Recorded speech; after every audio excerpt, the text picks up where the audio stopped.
Hello, everybody. Welcome to the PCSS Connection Podcast. I'm Buddy Pearson, the Communications and Marketing Supervisor, and what a week it has been. Putnam County Schools has been in the spotlight from the state perspective, and we have some great awards to announce. The Putnam County School System is proud to announce it's been designated as an exemplary district for the 24-25 school year. That's the highest designation of a school district that a district can receive in the state of Tennessee. PCSS was one of 14 districts to be recognized as exemplary by the Tennessee Department of Education. It's the first time PCS has earned this prestigious distinction. The TDOE also recognized 9 Putnam County schools with a prestigious Reward School designation for the 2024-2025 school year, and that's the highest number the district has ever received in a single year.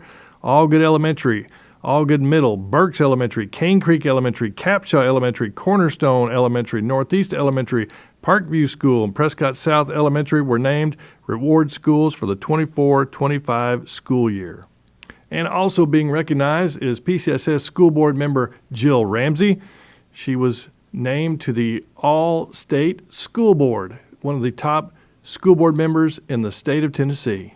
And PCSS School Board member Jill Ramsey joins us now, who is also on the state all-school board. You know, it's kind of like when I worked in sports, you were on the all-district team, you're on the all-state team, you're on the all-state school board team. Yes. So what a great honor. That's awesome. Huge honor. Yeah. Yes. It is a huge honor, but I will say that as a relatively new board member, this is my first term, and you know, so many members of the board have been there a long time. David, Kim, Lynn, Dawn, you know, Carrie and I are the newcomers. Yeah. So I really honestly look at this award as really a whole school board award, just because it's just a reflection of the whole board. In fact, Kim nominated me, and you know, when you get nominated for something and you have to complete the application and everything, it's like, oh, that was so sweet of her to nominate me. I'm just going to follow through and do the work and do the application. You got an obligation. You're going to go ahead and do it. Yes, but it really is. What I listed in the application was not me. It was the whole board. It was the work of the whole board. So, I'm the one with the picture in the newspaper and all that. But really, this is our school board is amazing. Yeah. The people on it. I think about the experience that each member has, and each member has a very unique set of skills that they bring to the board. I mean, I can name each one and the skills they bring, and they're all very different. So I think that's what makes our board work so well together. That experience, knowledge, intelligence, and just all the things. So and my term ends at the end of this year, and so of course I can't just be the one that just does one term. Right. So and this award is kind of like, okay, Jill, you can do another term. You've got it in That's you. Right. So. Well, it really is. It's great to see how this school board works together. Everybody supports each other, and I guarantee you, the other 5 are just as happy for you that you got that award. Absolutely. Yes. They are. That's great. And we're talking about the #1 school board in the state of Tennessee. So, I mean, it's only fitting that you should be on the all-state school board. That's right. Yeah, that's right. Yeah. Well, let's talk about something else that you have a passion about. I know you're serving on the school board very well, but this Restoring Childhood Initiative, you were a keynote speaker last night at one of the collective conversations. So just talk about how you got involved in this and what it means to you, because being a former educator and now on the school board, I really see that this is something you're really pushing and really have a passion about. Yes, I do have a strong passion about this. And honestly, for me, it started when I read the book, The Anxious Generation. And I know it's such a cliche, well, I read the book and it changed my life. But really, I think each of us that reads that book, and I encourage all the parents, everybody needs to read this book, and especially if you have young children or any children at all. Mine are grown, but as I read the book, I really was able to relate to what it said about screen time, and then my other passion in life is early literacy, and I think it's a social injustice for people not to be able to read.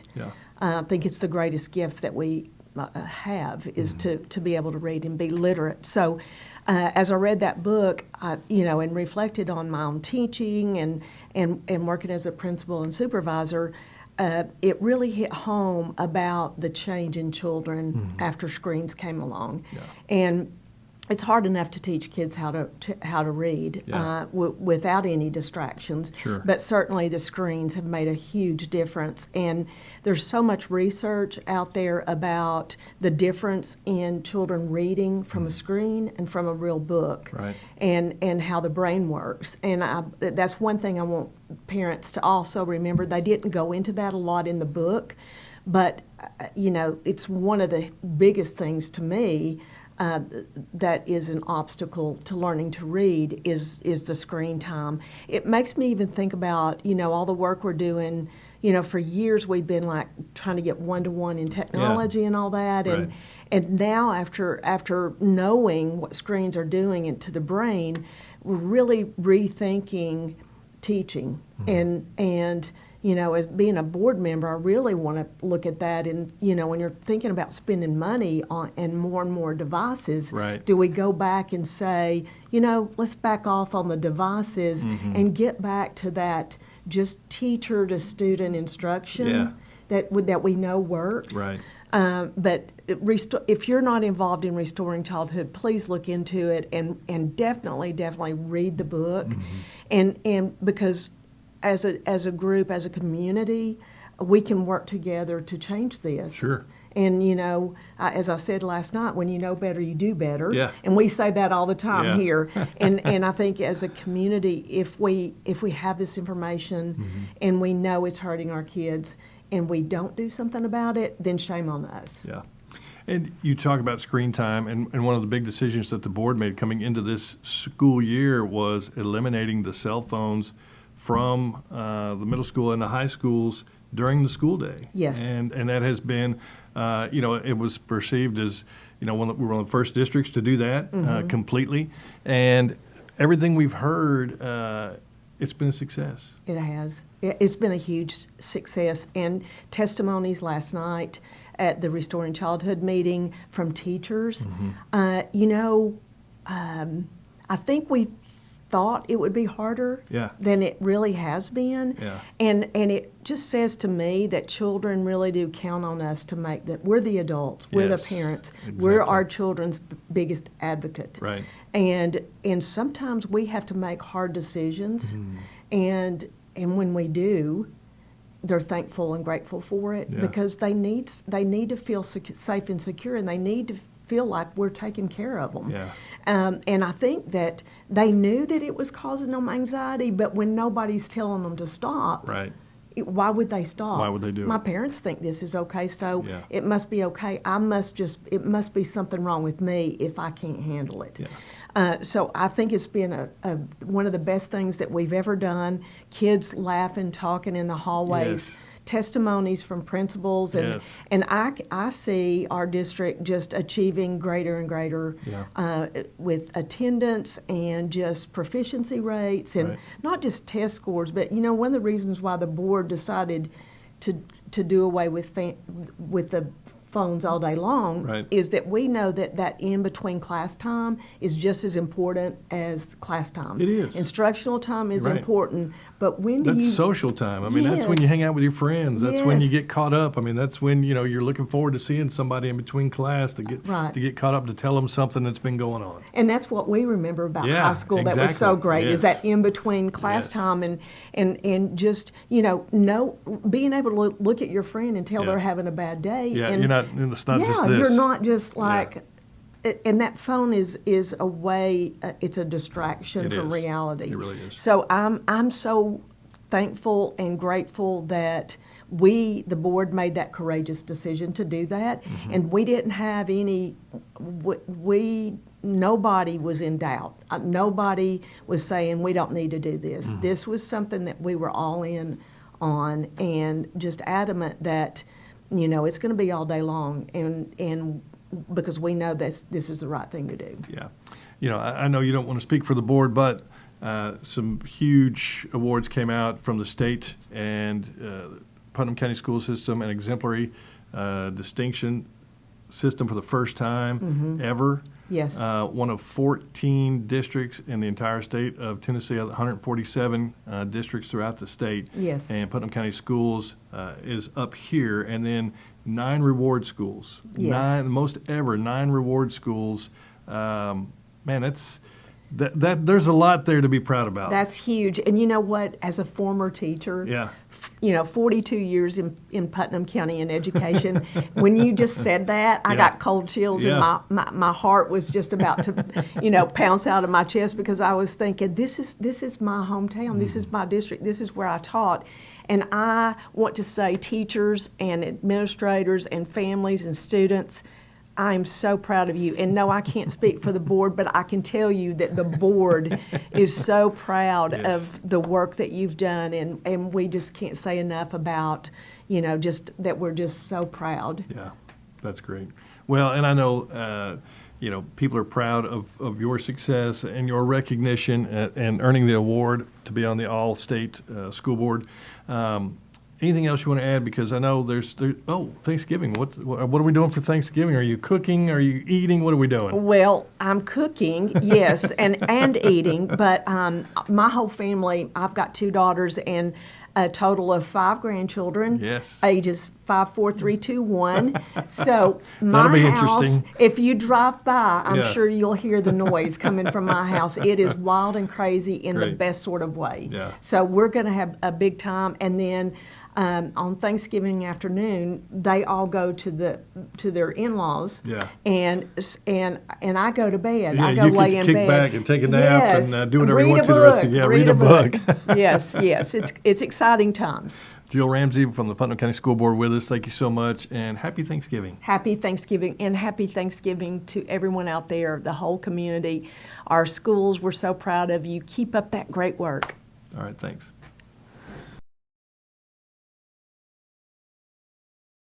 And it's time now for our student spotlight, and we have Sam Lepley, who is a chess champion. He just happens to be the state chess champion. Sam competed in the 2025 Susan E. Cantor Tennessee Scholastic Chess Championship. It was presented by the Tennessee Chess Association. He's a second grader at Capshaw. He won all 5 of his matches to become the 2025 Tennessee State Chess Champion. Congratulations. Thank you, so. Now, was it exciting winning the tournament? Yes, it was awesome, and it felt good that all my friends were cheering me on. Yeah, have a good cheering section. So how long have you been playing chess? My aunt taught me when I was 3, so I've been playing since I was 3, and I'm 7 right now, so that's 4 years. Wow, you've been playing 4 years longer than I have. But what do you like about playing chess? I like that I can set goals for myself and try to complete the goals. Yeah. How hard was the competition in the state tournament? It was super hard Mm-hmm. to win, and I had to think my moves through a lot. Yeah. Were you playing against, I guess, other kids your age? Other kids, kindergarten through 3rd grade. Oh, wow. Okay. And you're in the 2nd grade, so you were still playing kids that were older than you. Awesome. I'm not very good at chess, but I figure we go ahead and give it a go. So if I do something wrong or make the wrong move, you let me know, okay? All right. But I always start out going there. Okay. Yeah. And then you go right there, and then I like to go over here. Okay. And then I'm gonna go. I can move him right there, right? Yeah. Oh, you've moved that one too, huh? Is there a piece of the chessboard that is your favorite to use? My pawns. You like your pawns? Wow. All right. I like pawn games. Pawn games. I like being on the offensive. I like going Yeah, after. that's why. Yeah, You like that too? I like playing defensive and grinding my opponent. Now, does your mom or your dad play chess with you? They don't play me because I'm better than them. I got a feeling you're better than I am as well. Well, that is very interesting. So who do you play if you don't play your mom or your dad? I play on this app called Chess Kid, and I do these online tournaments. Oh, you play online tournaments? Yeah. Yeah. Well, that's awesome. I think it's your move. Yeah, see, it's pretty quick. What if I go right here, though, and take that one? Can I do that? Yeah.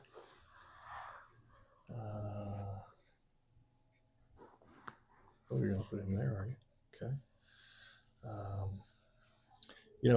My brother was a very good chess player, and he played in tournaments, and he plays online. He's still very good at what he does. Me, I can never sit still long enough to play chess, but I've always been kind of, I guess, appreciative of people who do, because it is a thinking game, and it's one that you have to be very patient. He likes that. What is it? You said you like the strategy, the thinking part of it. What do you think you have to do to be a better chess player? Practice a lot more. Practice a lot more? And do lots of more tournaments. Yeah. I'd say that's probably a pretty good thing. That's a good move. It was. If I come over here and take that one, we'll just start swapping some pawns, and you'll get me there. You. Okay.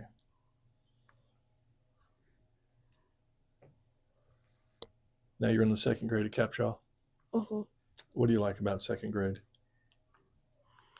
That it's harder. It is harder. Really? Than first grade. Right now it's not, because we haven't done enough school that it's harder. Mm-hmm.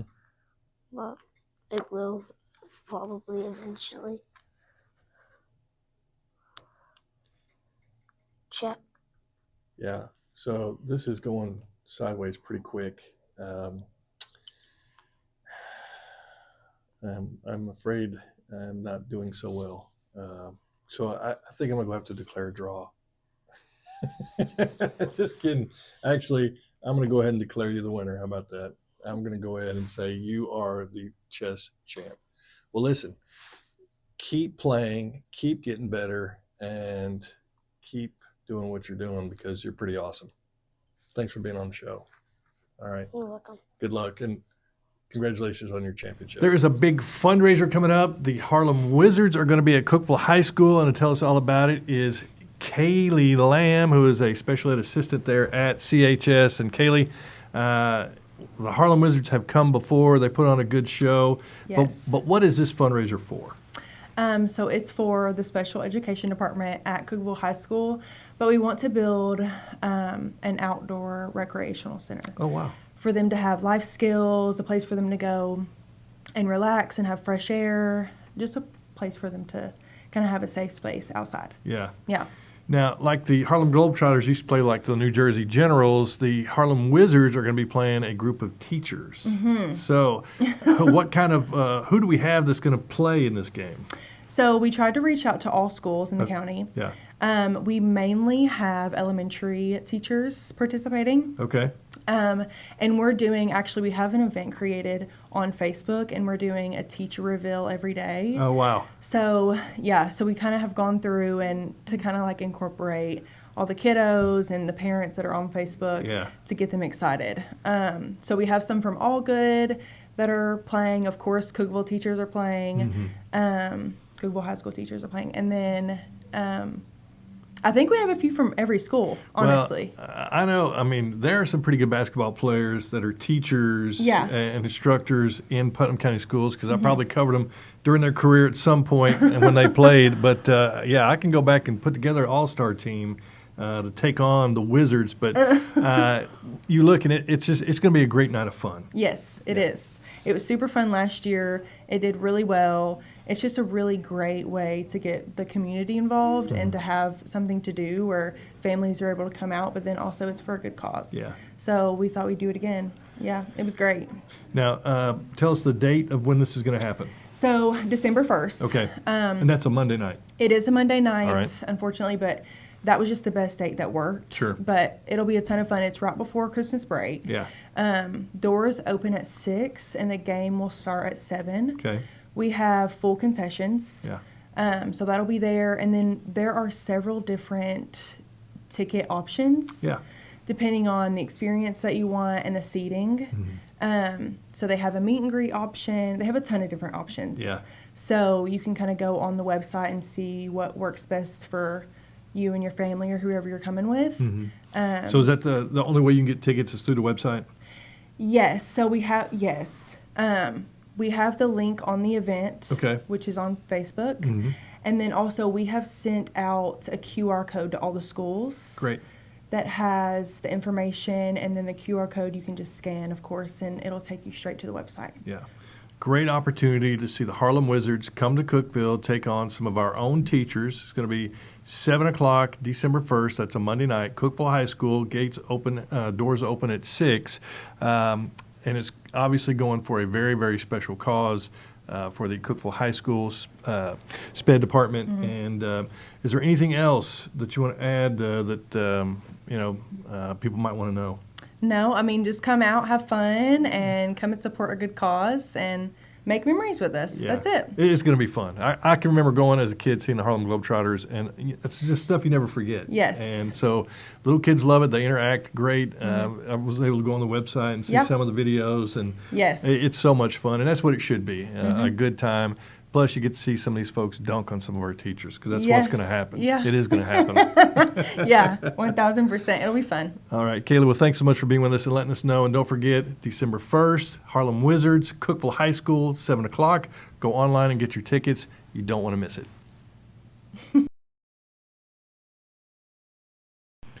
It's time now for Teacher Talk, and with us is Lura Hawkins, who is a teacher at Avery Trace Middle School.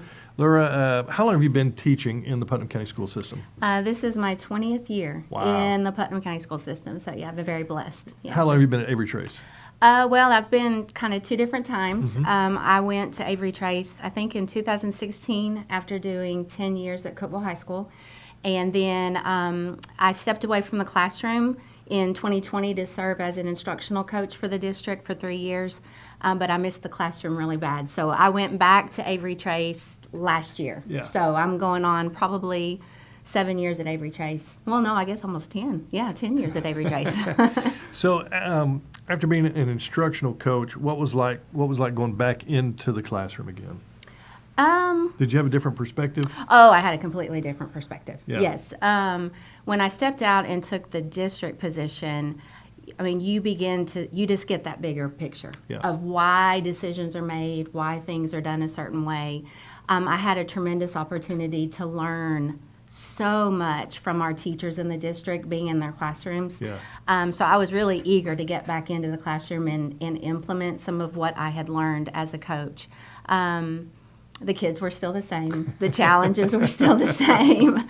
So, but it's been I've been glad to be back. I said last year, even on my worst year, I was still really glad to be back in the classroom. Yeah. I mean, on my worst day, I was glad to be back in the classroom. So. Oh, that's awesome. Yeah. Well, even though, the kids pretty much remain the same, what have you seen change in teaching maybe over the last 20 years since you started?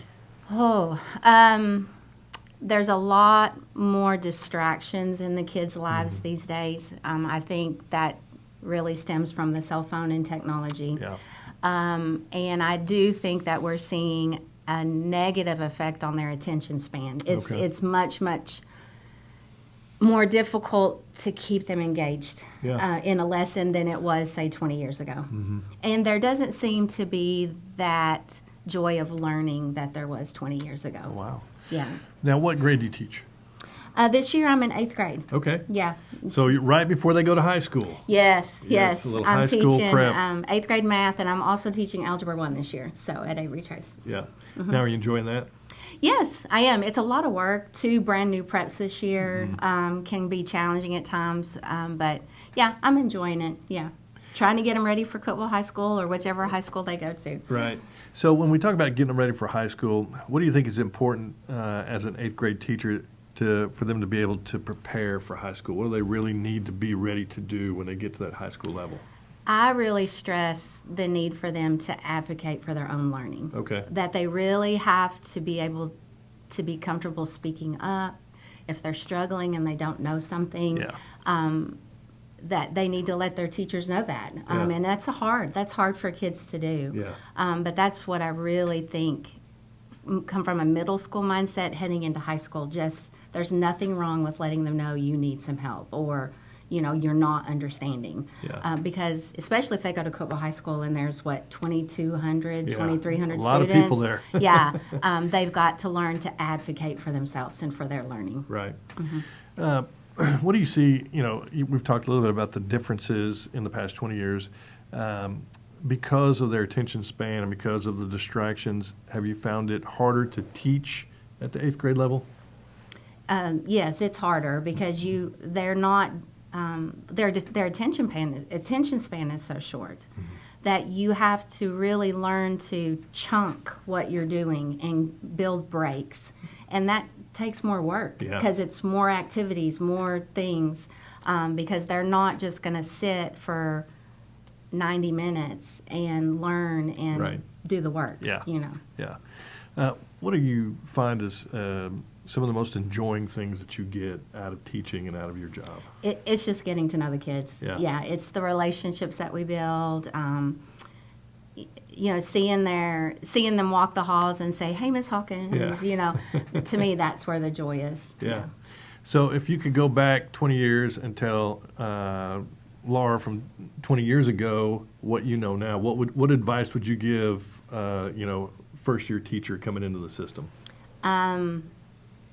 It's okay to just stop and breathe. Yeah. Not to get too overwhelmed, which is still a struggle 20 years later. Yeah. Not get so wrapped up in the test scores or I think the data. Yeah, the data. If I had known what I've learned in 20 years, if you focus on the relationships with those kids and you build that and they know that you're there to help them, their achievement and their test scores will come. Yeah. Great. Yeah, that would be my advice. That's good not advice. To stress so much about that. Yeah. Yeah. Is there anything else you want to add? I mean, where do you see yourself, 5 years from now from a teaching perspective? I'm nearing retirement. I do think within the next 5 years, Lord willing, I will be retiring a little bit early, just to spend more time with my grandkids and everything. But it's really up to the Lord and what He has planned for me. But I see myself finishing at Avery Trace. That's where my heart is. The kids there, the diverse population we have. I just love that school. And but hopefully in 5 or 6 years I'll be going to the house. Lura Hawkins, a 8th grade teacher at Avery Trace Middle School, with us in our teacher teacher spotlight. Thanks so much for being with us. Thank you. Yeah. Thank you. And that's going to do it for the PCSS Connection Podcast for this week. Hope you have a happy Thanksgiving. Hope you eat a lot, get to rest a lot, watch a lot of football, and just enjoy yourselves. God bless everybody.